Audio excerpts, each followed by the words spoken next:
औज़ुबिल्लाहिमिनश्शैतानिर्रजीम बिस्मिल्लाहिर्रहमानिर्रहीम। मैं Mohammad Ibn Shaikh, teacher middle school Narbawa education zone Mawar. इस वक्त मैं 8वीं जमात के तलबा व तालिबात को सबक नोबल इनाम की कहानी पढ़ाऊँगा। तो प्यारे बच्चों, अस्सलाम वालेकुम। उम्मीद है कि आप ठीक ठाक होंगे, सही सलामत होंगे।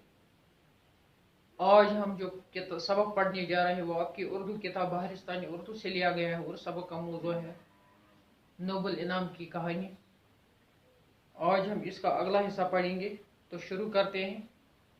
एल्फ्रेड नोबल के वालिद एक ताजर थे जो एल्फ्रेड की पैदाइश के वक्त दिवालिया हो गई थी।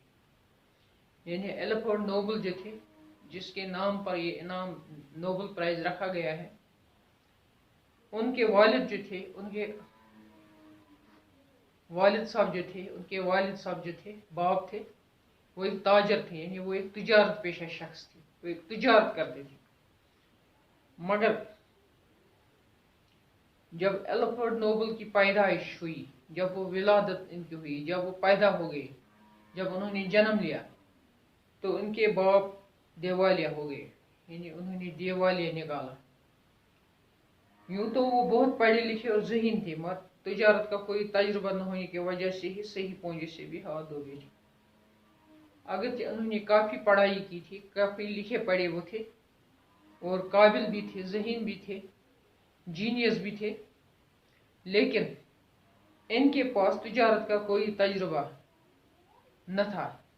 जिसकी वजह ये है कि सही पूंजी, यानी जो असल रकम थी, जो असल पूंजी थी, जो उन्होंने इस बिजनेस में, इस तिजारत में, इस कारोबार में लगाई थी, वो इससे भी हाथ धो बैठे। एल्फ्रेड नोबल 9 बरस के हुए तो उनके घर वाले गरीब वतन छोड़ने पर मजबूर हुए। जब एल्फ्रेड नोबल की उम्र 9 बरस की हुई, यानी जब वो 9 साल के हुए, तो उनके घर वाले जो थे वो गरीबी से तंग आ चुके थे। यानी गुर्बत ने इनको सही निडाल बनाया था, गुर्बत ने इनको तंग किया था। तो फिर क्या किया, जब वो ज्यादा तंग आ गए तो उन्होंने अपने वतन को खैरबाद कहा, अपने वतन को छोड़ा और चले गए। वो सेंट पीटर्सबर्ग चले गए, और जब वो वतन छोड़ चुके तो आगे जाकर वो सेंट पीटर्सबर्ग पहुंचे, और वहां पर ये शहर उस जमाने में रूस का दारुल खिलाफत है। जब वो वहां पहुंचे, ये वो शहर था जो उस जमाने में रूस का दारुल खिलाफत, रूस की राजधानी थी।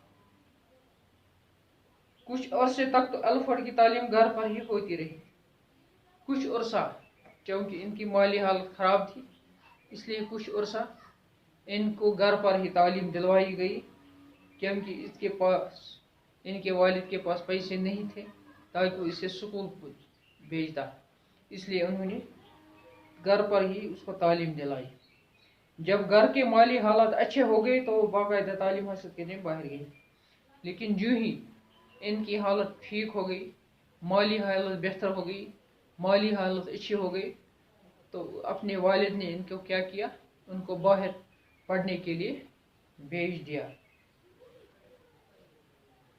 उन्होंने यूरोप भर का दौरा किया और कई ज़बानें सीखी। जब वो बाहर चला गए तो उन्होंने यूरोप का दौरा किया और पूरे यूरोप को वो घूमे, और वहाँ पर तालीम के साथ साथ कई ज़बानें भी सीख लें।